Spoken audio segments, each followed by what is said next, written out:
Madame, Monsieur, bonjour et bienvenue sur le Média News. Le président de la République, Abdelaziz Bouteflika, a reçu jeudi à Alger le vice-premier ministre portugais, Paulo Sacadura Cabral Portas, en visite de travail en Algérie dans le cadre de la tenue de la 4e réunion du groupe de travail économique algéro-portugais, à laquelle a pris part le ministre du Développement industriel et de la promotion de l'investissement, M. Amara Benyounès. M. Portas a remis au chef de l'État un message du président portugais Aníbal Cavaco Silva. Le vice-premier ministre portugais a examiné avec le président Bouteflika l'état des relations bilatérales, exprimant à cette occasion sa satisfaction quant aux résultats auxquels ont abouti les travaux de la 4e réunion du groupe de travail économique algéro-portugais.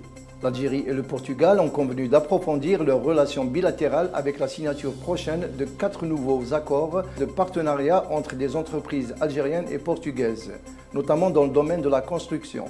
Une centaine d'entreprises algériennes et une quarantaine portugaises ont pris part au forum d'affaires qui a été centré sur le développement des relations commerciales et économiques.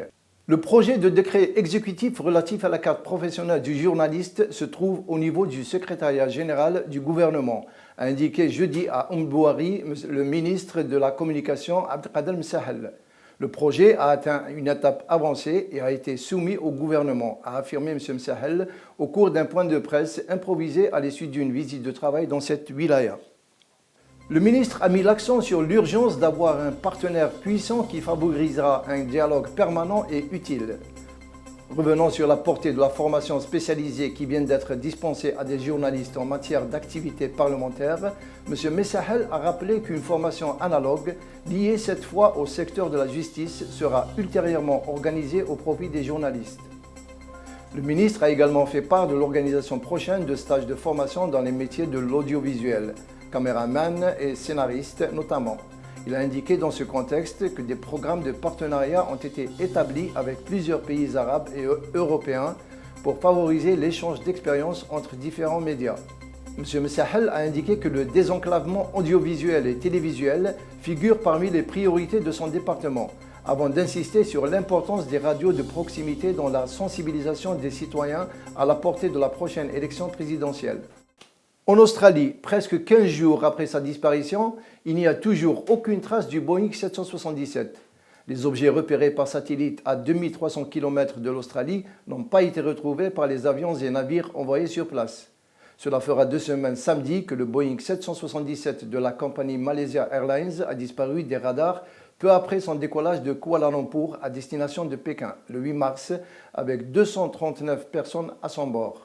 Les recherches s'intensifient dans le sud de l'océan Indien, où les autorités australiennes ont repéré, grâce à des images satellites, des objets dans le sud de l'océan Indien, dont le plus grand mesure 24 mètres. Les recherches dans la zone à environ 2300 km des côtes australiennes ont repris ce vendredi pour déterminer si les objets flottants sont les débris du vol MH370. Sans résultat pour le moment, selon des autorités malaisiennes. 5 avions ont été à nouveau envoyés pour survoler la zone de recherche qui couvre 23 000 km².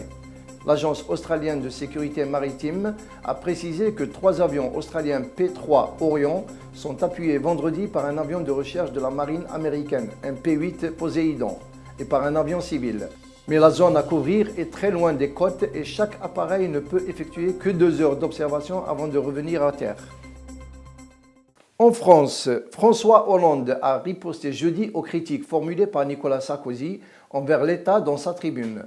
Le chef de l'État a rappelé que la France était un pays démocratique où la justice peut agir en toute indépendance, a répliqué le chef de l'État lors d'une conférence de presse organisée au soir de la première journée du Conseil européen à Bruxelles. Comparer la justice française à celle d'une dictature est insupportable, a déclaré jeudi soir François Hollande, après la sortie de Nicolas Sarkozy. L'ancien président, qui assimile les écoutes judiciaires dont il est l'objet aux méthodes de la Stasi, affirme que les lois de la République ont été foulées aux pieds dans les procédures qui le visent. François Hollande a par ailleurs souligné qu'il ne répondrait à aucune polémique. Son devoir comme tout président de la République, dit-il, c'est d'assurer l'indépendance de la justice, la séparation des pouvoirs, l'exercice des droits de la défense, la présomption d'innocence, le respect des décisions de la chose jugée qui s'impose à tous.